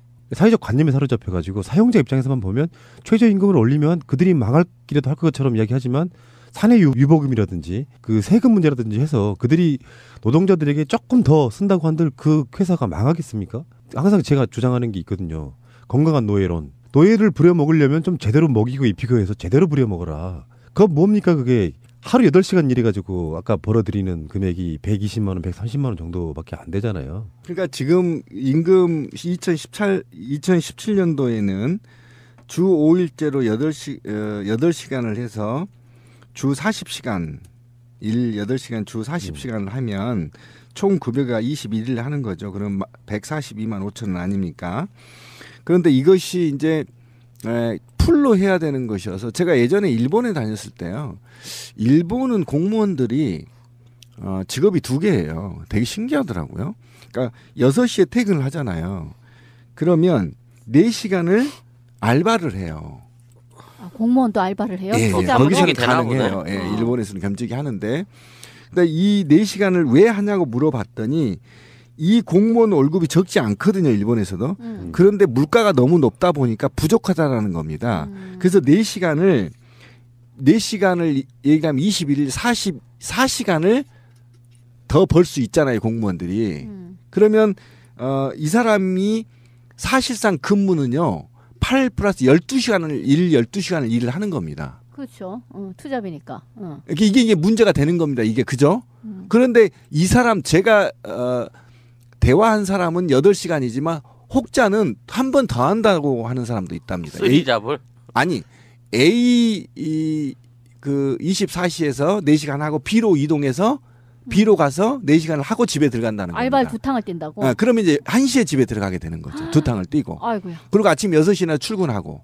사람이 셌던 거리야. 어떻게 그렇게 일을 근데 이게 굉장히 일본에 광범위하게 돼 있어서 한국도 지금 제가 최근에 여기 우리 방송도 출연했던 대학생을 보니까 3개의 우연히 만났어요. 24시에서 봤더니 3개를 다닌다고 하더라고요. 알바를 3개 한다고? 예, 24시를 3개를. 그러니까 3개를 다녀도요. 계산해 보면 학비를 조달을 못 하는 겁니다. 차비 다 빼고 나면. 식대하고 차비 빼면 그러니까 6,470원을 받는다 하더라도 그 중에는 밥값을 내야 되잖아. 그다음에 여비를 또 대야 되잖아요. 요걸 빼면 실제로 남는 돈이 4,000원 정도 잡는다고 한다면 500만 원의 학비를 벌기에는 방학도래 너무 힘든 그러니까 세 건을 떼야 되는 이런 일이 벌어지는 거죠. 왜냐하면 24시 알바는요 최저임금이거든요. 딱 최저임금만 줘요. 그래서 문제가 되는 겁니다. 10원도 더 많이 주지 않습니다. 좀 너무해. 가진 자들이 너무한다고. 롯데 이야기가 우리가 예전에 한번 그 롯데 형제인 같은 거 있을 때 롯데 우리가 비판한 적이 있었잖아요. 가장 비정규직을 많이 고용하는 그룹이 롯데잖아요. 그 엔젤리너스에서 열심히 알바하고 있는 우리 조카 방송 듣고 있을지 모르겠는데요. 그 문제의식을 가져야 됩니다. 거기에 대해서 그 알바 자리를 구해서 나는 알바하니까 내 용돈 벌이는 내가 해? 이런 개념이 아니고 뭔가 사회적 문제의식을 좀 더 갖고 친구들한테 투표도 좀 독려도 좀 하고 야 우리 최저임금 좀 너무 문제가 있다고 생각하지 않냐? 여기에 대해 사회적 의견도 좀 개진하고 SNS에 그런 기사 같은 거 좀 퍼서 나르고 하면서 본인들 스스로가 뭔가 좀 바뀌어야 되는 부분이고 신비님 말씀에 의하면 알바들도 노조 만들어서 싸워야 되고 당연하죠. 그러니까 알바를 예전에는 그냥 잠깐 임시적으로 한다 이렇게 생각을 했지만 사실은 알바를 하면서 생계를 유지하는 기간이 생애 주기 전체로 봤을 때 굉장히 길어지고 있고 이게 뭐랄까 무시할 수 없는 어떤 일반적인 삶의 형태가 되는 경우도 굉장히 많단 말이에요. 그러니까 이거를 그냥 일시적으로 하는 거고 뭐 미혼일 때 잠깐 하고 이런 개념으로 받아들이면 안 된다니까. 엔젤 말을 잘했는데요. 최근에 제가 엔젤을 기사를 한번 써보려고 취재한 적이 있었어요.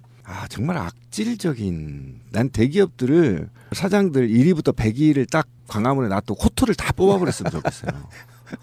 갈수록 성격이 잔인해지죠. 네, 제가 좀 잔인하죠. 왜 그러냐면 제가 이것도 진화인가? 재미좀 막 웃어줘라. 뭐처럼 한 건데. 그래 제가 말해놓고 웃기네요. 근데 이대로 내보낼게요. 네, 제가 이 얘기를 해줄게요. 처음에 저는 같은 제복을 입어서 같은 직원인지 알았어요. 근데 취재를 하려고 얘기를 들어보니까 시급 알바가 있고요. 이게 뭐라 그러죠? 이게 앞에 나와 있는 직원들 있잖아요. 그 커피 뽑고 하시는 분. 매장 관리 뭐 이런 거 있어. 네, 있는데 그 다음에 일반 직원이 있고요. 정직원이 있더라고요. 그런데 만약에 시급 알바가 정말 열심히 하면 정규직 일반 직원이 될 수 있는 거예요. 그러니까 굉장히 친절해야 하고 그거를 그 체크리스트를 한대요. 그러니까 그 정규 직원이 되기 위해서 엄청나게 노력을 하는 겁니다. 과잉 친절해 막 커피 맛은 어떠세요? 막 이렇게 묻는 이건 엔젤에 한해서 하는 얘기입니다. 굉장히 마치 애국의 커피숍 간 것처럼 대화도 손님들하고 굉장히 친절하게 하고요. 이렇게 하더라고요. 그런데 어느 날 정규직원이 사라졌어요. 그래서 어디 가서 그랬더니 정직원으로 됐다는 겁니다. 정직원으로 돼서 그 매장에서 18명이 있는데 한 명이 딱 된 겁니다. 1년 만에. 그러니까 그 정직원이 되기 위해서 미친 듯이 친절해야 되고 미친 듯이 손님을 끌어들여야 되고 미친 듯이 청소하고 청소 다 합니다. 요즘은. 예, 그 직원들이. 그리고 서비스도 만족해야 되고 또 설문지도 작성을 잘 받아야 되고 이렇게 해서 결국은 1년 동안 노력했지만 18명이 한 명이 정직원이 되는. 일종의 이제 그런 식의 싸움을 붙여가지고 그렇죠. 더 청소하게 만드는. 그러면서 임금은 낮게 주고 니네 정직원 되면 더 받을 수 있어. 그 엔젤리너스가 이제 단어를 독립적으로 풀면 엔젤 인 어스거든요. 천사가 우리와 함께 있는 거잖아. 그런 건데 그 천사가 너희들은 천사가 돼야 돼라고 말하는 직원들에게 그리고 그 뒤에 있는 까만 악마들이 지금 그걸 막 조정하고 있는 거예요. 돈 갖고. 그리고 그들은 정유라한테 말을 사주고. 예, 그렇게 되는 겁니다. 예, 그 노동자들을 같이 한 돈으로 정유라 말 사준 겁니다. 그렇지. 그러니까 롯데가 사준 건 아니지만. 기업들이 언제쯤 그렇게 진짜 최근에 그 너무나 당연한 건데도 오뚜기가 상속세를 법에서 정한 대로 떼고 통속을 받아가지고 화제가 됐잖아요. 1,500억을 냈죠. 근데 그게 사실이고 누구나 해야 될 건데도 불구하고 그게 훈훈한 미담이 돼버려. 미담이 돼버려. 상대적으로 이재용이는 지금 뭐 구속되네 만에 자기 아버지로부터 60억 받은 게 땡. 그리고 엊그저께 그런 보도가 하나 나왔어요. 우리나라 100대 부자들 중에 이재용이 무려 3위에 랭크되는 60억 상속받았는데 지금 6조 정도 갖고 있습니다. 세금 10몇억 내고요. 그러니까 이번에 합병으로만 3조를 벌었어요. 이재용이. 예. 자기 아버지는 지금 병석에 누워 계시는데 아직도 우리나라 1위고요. 그런데요. 이번에 뭐 자본 얘기가 나왔는데 혹자들은 그러더라고요. 자본의 양심은 존재하지 않았어요. 원래. 자본은 원래 악랄하는 겁니다. 그런데 그 악랄성을 국가적 제도와 사회적 제도가 견제하는 겁니다. 그렇죠. 그게 첫 번째가 족벌 경영을 막아야 돼요. CEO 경영으로 도입해야 제대로 세금 내고 제대로 평가받고 제대로 회사가 자체에 경쟁력을 갖는 겁니다. 그런데 지금 이번에 게이트에서 보다시피 온갖 비리와 특혜로 성장하고 있는 우리나라 대기업들이잖아요. 이거는 국제사회에서 경쟁력이 없단 말이에요. 삼성 우리가 방송 시작하기 전에 찌라시나 저나 항상 얘기한 거잖아요. 3년 안에 삼성은 핸드폰 망할 거다. 곧 오고 있잖아요. 지금 뭐 다른 얘기에서 하겠지만은 중국 시장이 거의 다 장악하고 있는 거 아닙니까 지금? 한국까지 들어와서 한번 지하철에 보십시오. 예, 샤오미하고요. 제가 좋아하는 화웨이 A9인가? 예, 이거 뭐 거의 다 그 50만 원대면 사양이 삼성급보다 더 좋습니다. 예, 지금 그 시점이 됐어요. 예. 뭐 그러니까 자기가 어떤 노력도 하지 않고 이건희의 아들로 태어났다는 것만으로 지금 현재 우리나라 3, 4위의 개인 부자가 된 사람이 있고 그 돈들이 다 사실은 이 최저임금 삥 뜯어서 만든 결과라고 저는 보거든요. 실제로 줘야 될 10,000원, 20,000원이 5,000원대, 6,000원대로 지급하다 보니까 그 남는 돈 다 그들에게 간다 이렇게 보시면 되겠습니다. 근데 이런 사회적인 적폐들이 촛불 이후에 해소되지 않는다면 우리가 촛불을 든 이유가 없다 이렇게까지 말씀드리고 싶네요.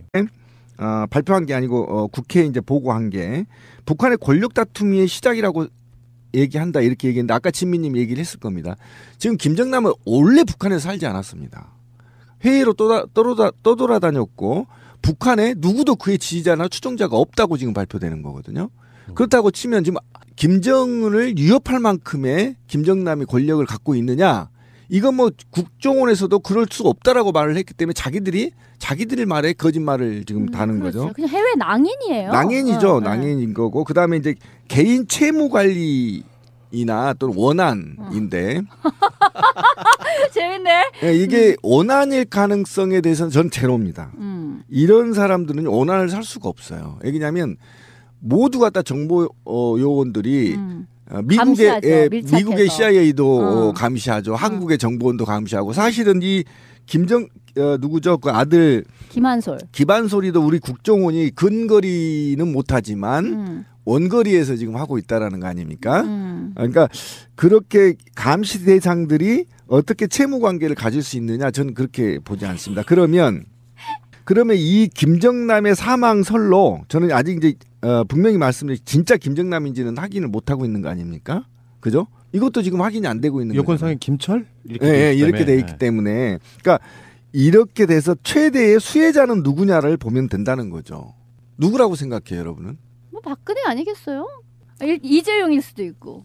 아니 왜냐면 이 뉴스 딱 터졌을 때가 이재용 지금 구속영장 지금 기다리고 있는 상황이잖아 지금 우리가. 근데 뉴스 이걸로 다 덮었잖아 지금. 아니, 나는 이제 이번 뉴스를 하면서 그 공항 CCTV가 TV조선에서 이렇게 공개적으로 노출이 되고 얘가 범인이라고 딱 찍어서 할 수 있는 이건 사실상에 굉장히 중요한 범죄 증거 아니에요? 근데 말레이 경찰이 제공한 것도 아니고 어떻게 구했는지 모를 공항 CCTV를 우리나라의 찌라시 조선이 세계에서 가장 먼저 증거 자료로 구해갖고 틀고 있는 거야. 아니 그거는 국정원이 아마 그 해외의 공항 그 쿠알라룸푸르 공항이잖아요. 그거를 CCTV를 구해서 국정원이겠죠. 그걸 구한 건. 그래서 TV조선에다 꼰질러서 이제 줬겠죠. 구하긴 쉽냐고 공항 아니, CCTV가. 그 다른 방송에 나간 이야기인데 우리 새날 패널 분들이 찾아낸 거예요. 그 뉴스가 첫 생산은 TV조선. 이게 외신으로 가. 외신에서 TV조선 발로 이야기를 하면 그거를 연합뉴스가 받았어. 그래서 연합뉴스는 외신에 의하면이라고 뉴스를 쓰는 그런 거죠, 말이야. 아하, 뭐 거의 밀무역 그 수준이구만요. 예. 그러니까 해외에서도 그랬다니까. 이번 뉴스는 한국발 국정원발 뉴스라고 CNN이 공개적으로 출처를 밝혔어요. 그러면서 거기 덧붙였다니까. 국정원은 믿을 만한 기관은 아니다라고. 국정원이라고 하는 것이 예를 들어서 밀접한 뭐 북한에 관련된 주요 인사 중에 하나니까 밀접하게 관리한다도 있지만 국정원이 막 설레발을 치면서 뭔가를 띄우는 것에는 또 다른 의도가 있을 수밖에 없고 국정원 자체가 아까 우리 송 작가 이야기처럼 해외의 신들이 정확히 알고 있네. 정말 믿지 못할 것. 그러니까 정치적으로 뭔가를 공작을 해야 되는 것이기 때문에 그러니까 이게 문제예요. 사실은 국가안보 차원에서는 국정원이 믿을 만한 기관이라면 국민들이 웬만한 정보들은 다 믿고 이렇게 덤빌 텐데 계속 늑대가 나타났다 하다가 진짜 늑대가 나타났는데 국정원이 늑대가 나타났다고 이게 안 믿어버린다는 게 문제라고 저는 생각하거든요. 지금도 뭐랄까 뭔가 이상해. 그러면 이게 뭔가 이상한 공작을 하고 있겠거니라고 생각해버리는 이 나라 구조에 국정원은 정말 철저하게 반성을 해야 된다고 생각해요. 내가 만약에 정말 김정남을 암살할 거면 이렇게 허술하게 안 합니다. 이 수법이요. PC 훔치다가 걸린 수법하고 비슷하고요.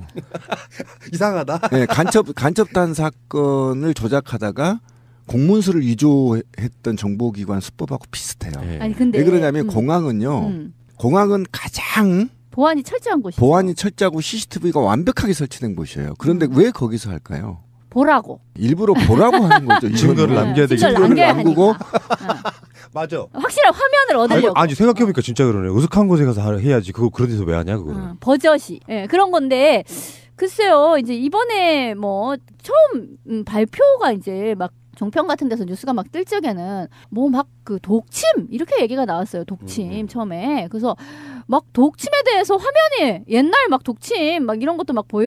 이복형 김정남의 피살 사건. 일단 전제는요. 사실은 그 사람이 일단 김정남인지도 확실하지 않아요. 추정될 뿐이죠.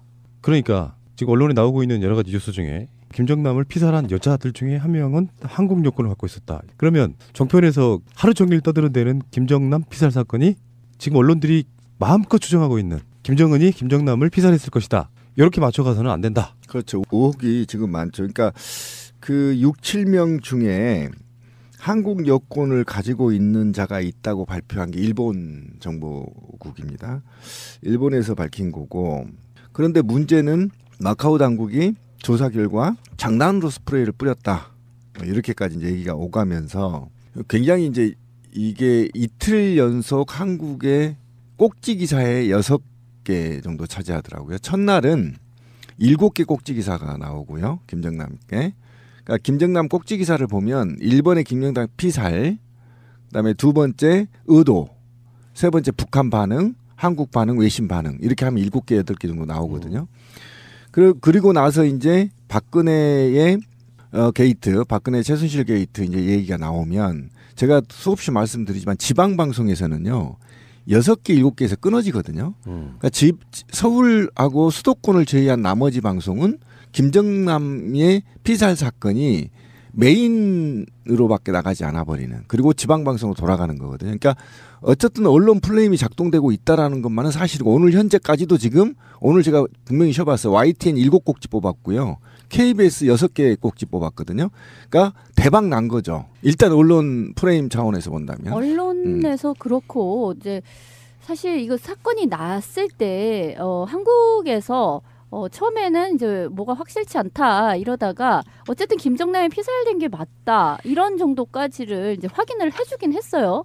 근데 나름 그게 외신과 비교를 해봤을 때는 꽤 빠르게 확인을 해준 거예요. 그러니까 항상 뭐 북한 관련된 소식이 한국 정부가 아는 게 상당히 늦잖아요. 원래 딴 데 다 아는데 혼자 모르고 있거나 이럴 때가 많은데 그것과 비교를 하자면 이 사건에 대해서는 이례적으로 좀 빠르게 확인을 해줬다라는 생각이 들어요. 그런데 이제 생각해 볼 수 있는 게 이런 거죠. 왜 하필 아니, 김정남이 거기 동남아 뭐 마카오 등지에 그렇게 살고 있었다는 걸 모르는 사람 없잖아요.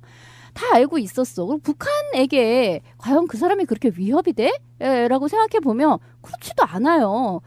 그런데 그러니까 이를테면 끈 떨어진 두레박 같은 거야. 뭐 황태자니 뭐니라고 하지만 그것도 다 과거의 일이고 북한과의 끈이라고 할 수 있었던 장성택이라든지 왜 그 이를테면 고모부 그 끈이 이제 약간은 있었다고 하는데 그것마저도 지금 다 죽거나 시각되고 뭐 이렇게 돼버렸기 때문에 이미 이 사람은 거기에 있으나 죽으나 뭐 별 상관이 없는 사람이에요. 그런데 왜 꼭 지금 이 시기에 그 사람이 죽었어야만 했는가라는 이야기를 할 적에 뭐 한편에서는 북한 같은 사회는 스탠딩 오더라고 해가지고 한번 오더를 내리면 그게 내가 철회하기 전까지 쭉 간다는 거예요. 암살해서 이를테면 마지막에 탕탕 쏘면서 명령 지금 수행합니다. 40몇 년 지나서 이것처럼 그러니까 그런 것처럼 이제 스탠딩 오더가 작동하는 것이다. 이렇게 얘기는 하는데 그렇다고 보기에는 뭔가 찜찜한 구석이 너무 많은 거예요. 뭐냐면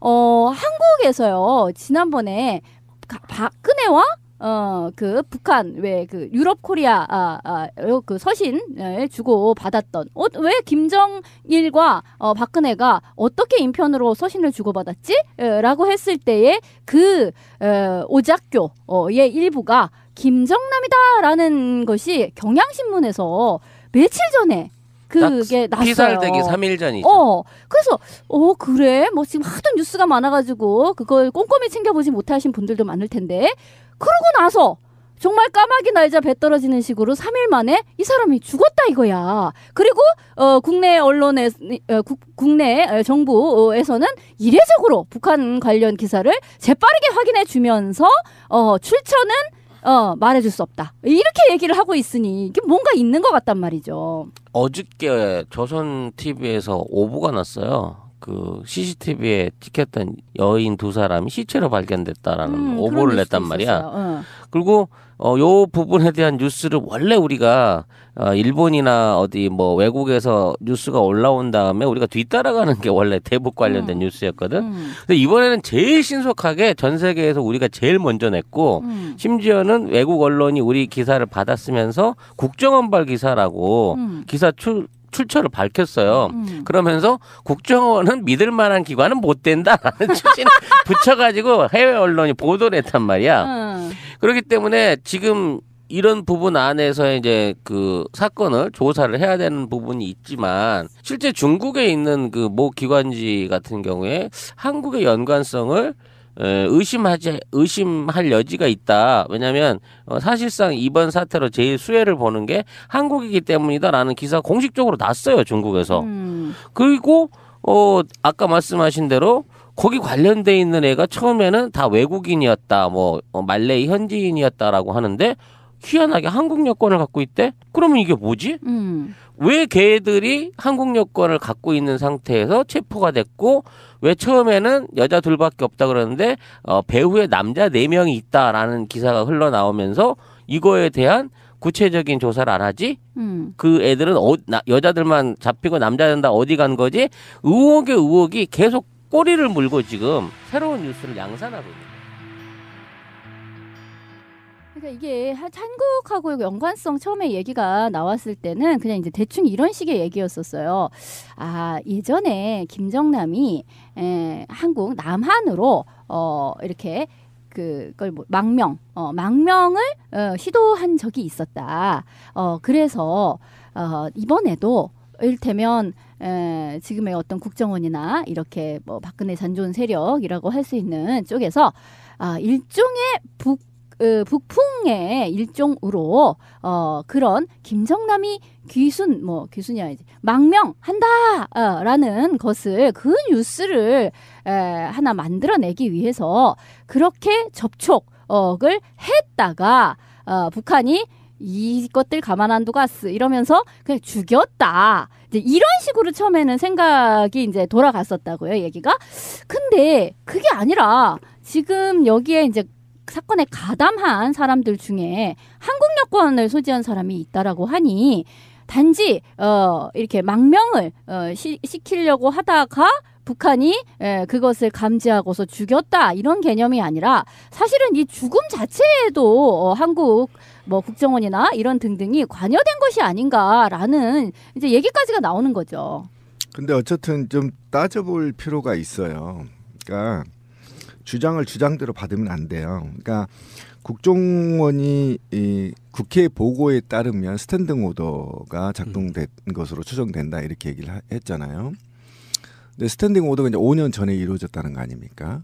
그러니까 스탠딩 오더가 어쨌든 지금 왜 절대 지존이 명령 내렸는데 충분하게 살해할 수도 있었는데 5년 동안 이게 유효하다가 이제 암살을 했냐는 겁니다. 그것도 아까 말씀했다시피 6명에서 7명이 관여가 되어 있고 그들을 잡아서 취조를 했더니 그냥 장난으로 스프레이 뿌렸다. 이렇게까지 얘기를 했단 말이에요. 그러니까 완전히 미궁 속으로 빠져버린 겁니다. 거기에다가 다시 한국 여권을 소지하고 있다는 얘기는 한국 사람이라는 얘기거든요. 여성 중에.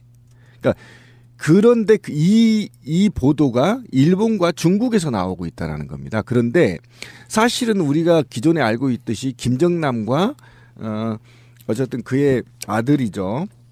김한솔이 한국 국정원이 일부 정보를 또는 위치를 파악하고 있다라고 알고 있었지만 실제로 이번 사건에서 드러난 게 중국 당국에서 김한솔 같은 경우는 다 관리되고 있었고 김정남도 네, 김정남도 그렇게 했다는 거죠. 그러니까 사실은 그런 측면에서 봤을 때 스탠딩 오더가 지금 이행됐어야 할 이유가 없다라는 겁니다. 그것도 굉장히 치밀하고 조직적으로 한 게 아니라 허술하게 했다는 거 아닙니까? 여성들을 동원해서. 그래서 이거는 지금 신뢰성이 떨어졌다고 보는 것이고, 그다음에 두 번째 국정원이 지금 발표한 게 쓰면 그들이 어떻게 살지 모르겠지만 아직 뭐 우리가 단정지어 말할 수는 없는데 지금까지 웬만한 북한 뉴스들은 그렇게 뻥튀겨지거나 왜곡되거나 조작돼 왔다는 것은 확실하지 않습니까? 아니 근데 어찌 됐거나 김정남이 살해된 건 살해된 거고 뭐 내부적인 테러가 됐든 뭐가 됐든 죽긴 죽었어. 근데 김정남이 죽은 게 우리나라 사드 배치 찬성해야 될 이유가 되고 북한과의 전쟁 위기설이 나타날 수 있는 이유가 되는 근거가 뭐야? 김정남 우리나라 사람이야. 그 사람이 죽음으로 인해 가지고 우리가 그 사람의 죽음을 복수해 주기 위해서 북한을 어떻게 해야 된다는 단계의 뭐 얘기인 거야? 저도 그 생각했는데 말이 안 되는 논리를 지금 이상하게 언론이 끌고 가잖아. 김정남이 죽으니 사드 배치된다. 굉장히 맥락 없는 덕침은 사드로 깨부셔야 되는 거야? 사드로. 이게 우리가 이제 우리식으로 확대 해석하고 약간 조정을 해보면 사드 배치하기 위해서 하는 여러 가지 짓거리 중에 하나. 저 간악한 북한 놈들 핵폭탄도 터뜨릴 수 있다. 뭐 이런 논리? 그러니까 아니 그 극우 단체 집회 같은데 가면은요. 이제 도대체 저희 얘기가 무슨 어떻게 말하지나라는 어떤 신비한 것을 보게 되는데 뭐 이런 거죠. 김정은은 일테면 무슨 짓을 하는지 알 수가 없는 사람이라는 거예요. 그러니까 일테면 지난번에 지 고모부도 그렇게 죽이는 자다. 그래서 우리 입장에서는 그 내부 문제지라고 생각되는데 이제 그 사람들은 이야기하기를 저 봐라 얼마나 공포스럽고 이를테면 미치광이 같고 즉흥적으로 무슨 짓이든 할 수 있는 예측 불허의 인물이다 보니 남한을 대상으로도 무슨 도발을 할지도 모른다 이런 식으로 이야기를 말더라고요. 그러니까 사실 이게 뭐 김정남이 죽든 뭐 어쩌든 솔직히 뭐 이 국내하고도 분명히 연관은 있어 보입니다만 어쨌든 설사 그걸 다 빼고 순전히 주장하는 것처럼 그냥 김정은이 죽였다. 라고 아주 심플하게 받아들인다 하더라도 내부 문제죠. 자기네들의 내부 문제이고 이를테면 자기 관리 아니겠습니까? 그러니까 자기 권력 또는 측근 관리 뭐 이런 개념이라고 볼 수가 있는 거죠. 굳이 그 얘기를 그렇게 열심히 하고 싶으면 아니 왜 오촌 조카 살인 사건 같은 거는 안 잡는 거야?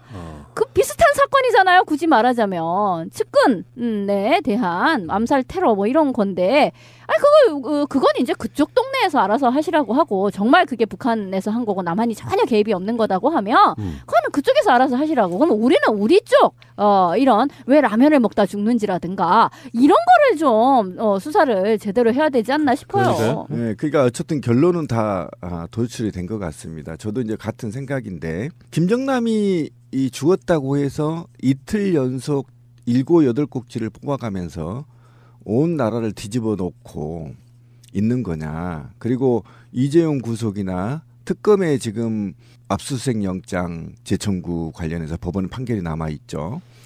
그다음에 박근혜 씨가 지금 특검하고 헌재에 지금 출두를 해야 되거든요. 그 문제가 있는 것이고 그다음에 이제 이게 바로 6개월간 570건인가요?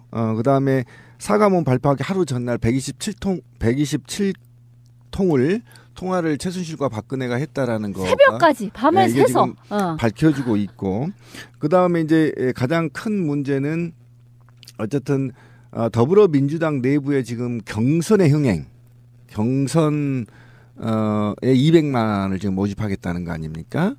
이 경선에 찬물을 끼얹는 것은 사실이거든요. 결과적으로 그러니까 김정남이 죽었다 하더라도 결과적으로는 이거를 우리가 설계에 의해서 죽인 게 아니더라도 너무나 과하게 앞선 보도를 통해서 선동적 언론 프레임을 만들므로 인해서 이게 이제 그동안에 왔던 사드 문제, 그다음에 다른 이제 종북몰이가 시작된 게 아니냐. 그다음에 그 다음에 이제 어떤 단계가 궁금해지는 거 아닙니까? 김정남이 지고 다음엔 어떤 사건이 터질 거냐가 지금 국민적 관심 아닙니까? 사실은 이런 관심들을 끌어내고 있다라는 것이 지금 가장 큰 문제인 것이고, 더더욱이 지금 이런 엄청난 사건들이 지금 현안 1,000만이 넘는 시민들이 모여서 지금 이 적폐를 청산하겠다는 현안들이 뒤로 자꾸 밀리고 있는 것만은 사실이다. 그렇다고 친다면 누군가는 이거 보여주면서 뭐 특히 또 여자가 나오니까 또 미녀, 독침, 미인계 뭐 이런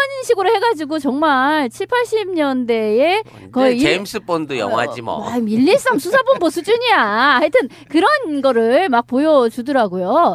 근데 그러다가 독침 아니래, 스프레이래. 이제 이렇게 얘기가 됐어요. 그래서 독침하고 스프레이는 사실 좀 격이 많이 다르잖아요. 독침은 좀 스페셜하지 않나요? 그거 독침을 가지고 있다는 거 이렇게 원래 코미디에서 후 해야 되는데 지가 마시고 막 이래서 목으로 막 들어가고 막 이런. 그러니까 아무나 못 하는 거잖아. 그거는 나름 특수한 기술과 어떤 훈련을 가진 사람이 하는 건데, 스프레이 이거는 너무 민간인티가 풀풀 나잖아요. 근데 아니 그렇게 막 공개된 장소에서 스프레이를 뿌렸는데 그 얼굴에 스프레이 맞은 사람은 확 가면은 그게 옆으로 분사되면은 그러니까 그건 너무 그 대상을 특정하기 참 어려운 무기다. 스프레이는 뭐 그런 생각도 드는데, 어쨌든 지금 한 사람 잡힌 사람, 그 티셔츠에 롤이라고 써 있었다는 이제 그 여성분은 뭐 그랬다는 거예요. 뭐 난 잘 모르고 그리고 뭐 그러니까 일단은 그 사람이 대체 누군지, 왜 이게 뭐에 해당되는 사건인지조차를 잘 모르는, 그냥 시켜서 했다. 이제 이런 정도의 얘기가 나온다는 거죠. 그러니까 그거는 너무나 아마스러운 사람을 뭔가 현지 조달 비슷하게 사람을 이렇게 좀 사서 그런 식으로 허술하게 잡힐 수밖에 없게끔 그렇게 만든 게 아닌가. 이게 좀 너무 급이 다르잖아요. 그러니까 이걸 행한 사람의 굉장히 이거를 이제 유병헌 추적 드라마처럼 흥행을 만들어야 되기 때문에 많은 사람이 이제 등장을 하게 되는 거고, 많은 사람이 등장하면서 모호성을 극대화시키는 거잖아요. 그래서 첫 번째 잡힌 사람이 장난인 줄 알고 스프레이 뿌렸다는 거거든요. 굉장히 마치 유병헌 추적 드라마처럼 굉장히 우스꽝스럽잖아요. 그러니까 특수공작원이 코믹 액션이잖아 지금 장르가. 특수공작원이 죽었는데 잡혀가지고 경찰한테 하는 말이 장난인 줄 알고 스프레이 뿌렸어요. 이렇게 얘기를 한단 말이지. 그러고 나서 이 여성은 그 다음날 그 공항을 가요. 그러니까 원래 가면 안 되는 거잖아. 그건 정말 초등학생도 안 되는 거죠. 그거는 훈련을 극도로 받은 사람이 어떻게 범행 현장을 다시 갑니까? 그건 ABC인데 범인에 이미 TV에서 다 나올 텐데 거기를 왜 갑니까? 그러니까 일부러 잡히러 간 거잖아요. 그런 전반적인 상황을 봤을 때 설계라는 느낌이 들다는 거죠. 그리고 가장 이 기사를 첫 번째 날리는 게 조선. 저도 집에서 검색을 해본 게 조선이더라고요. 그러니까 북한 기사는 대부분 제가 우리 방송에서도 여러 번 얘기했지만 안방 보듯이 조선일보는 본단 말이에요. 그래서 저는 그 조선한테 묻고 싶었어요. 계속 트위터에도 제가 물었잖아요. 당신네들은 이 정보를 어디서 나느냐. 그래서 누군가가 국정원이 제공한다 이렇게 얘기를 하더라고, 조선에. 근데 조선이 가장 먼저 이 기사를 썼다는 것은 어쨌든 설계의 냄새가 좀 난다라는 거예요. 국정원 요즘에 장난질 안 하는 것 같아요. 이렇게 한 번만 그런 게 아니라 대부분 그런 분위기야. 그래서 제가 그런 얘기했죠. 제가 봤을 때는 SNS라든지 팟캐스트 같은데 분명히 그런 세력이 들어와 있는 게 분명히 보이고 그게 조직화되어 있지 않은 뭐 일베라고 해도 굉장히 꽤 많은 사람들이 활동하는 걸로 보이고, 권력을 잃으면 사실상 거의 모든 것을 잃는 자들이 그런 것을 포기했을 리가 없다라고 말하는 것처럼 지금 현재 이 중요한 지점에서 그들이 할 수 있는 최고의 박근혜 구하기일 수도 있다는 생각을 해봐야 된다. 박근혜 구하기라고 말하진 않았습니다. 그런 의심을 해봐야 된다는 거고, 지금까지 국정원이 정말 잘해온 기관이라고 하면 그런 의심 안 하겠지만 지금까지 정치적 요소마다 그런 식으로 장난질을 해댔고요. 국정원 간첩 조작 사건도 그 중요한 정치적 시기에 행해졌던 것이고, 심지어 세월호 사건도 국정원과 연관이 있는 것으로 나오고 있는 것이고, 생각해보면은 지금 또 언론들이 아직도 역사적 교훈이 없이 조작질 비슷한 거. 그러니까 설사 그게 북한의 행위라고 해도 너무 과도하게 정치 쪽으로 약간 몰아가려고 하는 뉴스 덮어버리기 이런 분위기 또는 국면 전환용으로 써먹으려고 하고 있지 않은가 뭐 이런 생각을 한번 해봐요. 그러니까 나 이게 처음 그 나온 소스가 TV조선이잖아요. 근데 이게 듣기에 따라서는 조선중앙TV 인 것 같아. 이게 막 그렇지. 헷갈리잖아요, 항상. 그래서 아 북한에서 그렇게 발표를 했나 보다. 이렇게 느낌이 와요. 그 혹시 콘텐츠 공유하는 무슨 MOU 같은 게 맺고 그러지 않았을까? 한 11만 원 주고 받는 거야? 아니, 그러니까 처음에 조선중앙TV라고 하면은 되게 오해받을까봐 순서만 딱 배치를 바꿔가지고 TV 조선으로 하지 않았을까? 조선 TV를 아무튼 북한은